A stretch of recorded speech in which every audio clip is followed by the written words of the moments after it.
Senator Bebon Alvarez, Congressman Paulo Marcoleta, Attorney Vic Rodriguez, Attorney Jimmy Bondoc, Secretary Al Tusi, Attorney Topacio, sa lahat ng mga ibang mga bisita ngayon. Ako po ay narito para din mag-imbita sa inyong lahat para sa ating mga pagtitipon sa Liwasang Bonifacio.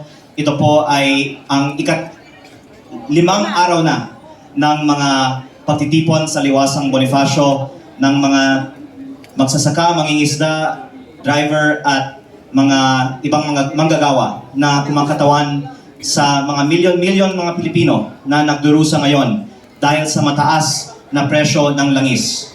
Ang ating krisis sa ating ekonomiya ngayon ay hindi lamang nag-aapekto sa ilang mga sektor o ilang mga kulay ng ating mga beliefs. Ito po ay nag-aapekto sa lahat ng mga Pilipino. Kaya maganda din ang RAGE Coalition dahil it brings together people from different backgrounds, different beliefs para magkaisa sa isang panawagan para magkaroon ng pagbabago sa ating bansa. At ang pagbabago ay lalong kinakailangan ngayon dahil sa krisis sa ating ekonomiya.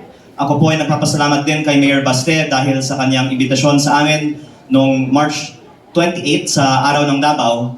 At noong March 28, sinabi ko po na lahat ng mga taga-Davao na gustong pumunta sa Maynila ay iniimbitahan natin at mag-aarkila tayo ng mga barko para lahat ay makapunta sa Maynila. Mukhang nandito na ang ating first batch, so sana dumami pa tayo dito ngayon. Pero marami din mga nagsabi na bakit ang mga taga-Davao lang ang pwedeng pumunta sa Maynila.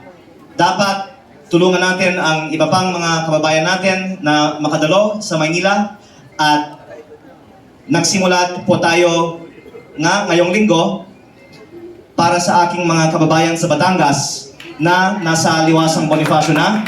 Pero nakikita din natin marami pang ibang mga Pilipino na gustong pumunta sa Maynila at manawagan na ibaba ang value-added tax.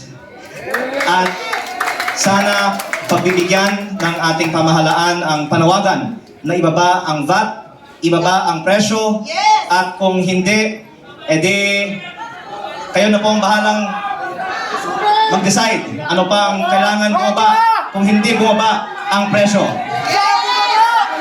Basta tayo po ay gumagawa ng mga peaceful pagtitipon para manawagan para bumaba ang mga presyo ng mga bilihin. At bilang mga representante sa Kongreso kasama si Congressman Paulo Marcoleta at ang ating mga magagaling na mga senators ng PDP Laban, tayo po ay magfo-focus sa ikabubuti ng mga ordinaryong Pilipino na ngayon ay humaharap sa napakatinding krisis sa ating ekonomiya. Kaya sana tulungan din nating iparating ang kanilang mga damdamin sa ating nasyonal na pamahalaan na kailangan gumawa ng mga mas seryosong aksyon para pababain ang presyo ng langis. Maraming salamat po sa inyong lahat. Thank you so much, Congressman Leviste. My God, you're so young!